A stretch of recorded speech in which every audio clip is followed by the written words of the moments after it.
आप सबके बीच में एगो होली की जात बा। आज सनापुर विश्वास बा बड़का भैया लोग के जरूर पसंद आई। लेकिन कहल गइल बा छोटे भैया कि कौनो एगो दुल्ही का दूल्हा परदेश चल गइल बा। अब परदेश गइल बा, दुल्हन उठा के मोबाइल फोन कइले बा। कहा कि देखा साल भरे के दिन बीत जात बा, तोहरा के समझ में नइखे आवत। दुल्हनिया कहत न बा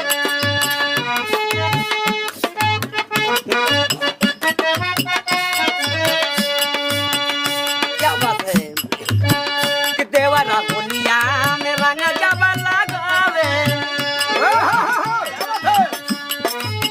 कि देवरा होलिया में रंग जब लगावे दबाई सुधिया बालम करावे।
दूसरी लाइन में काले का बा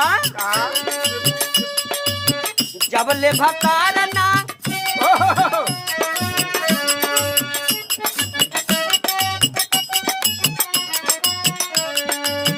जब ले भतार नहीं रहे लपास हो।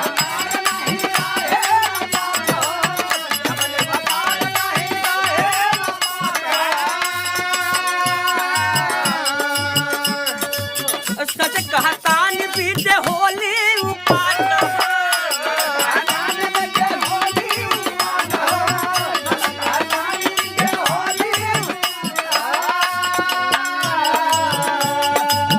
जब ले भतार नहीं रहे लपास हो।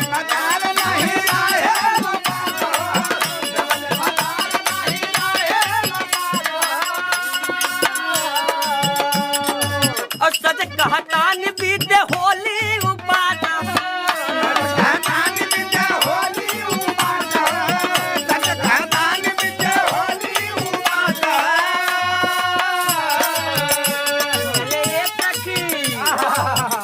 अरे कुछ समझ में ना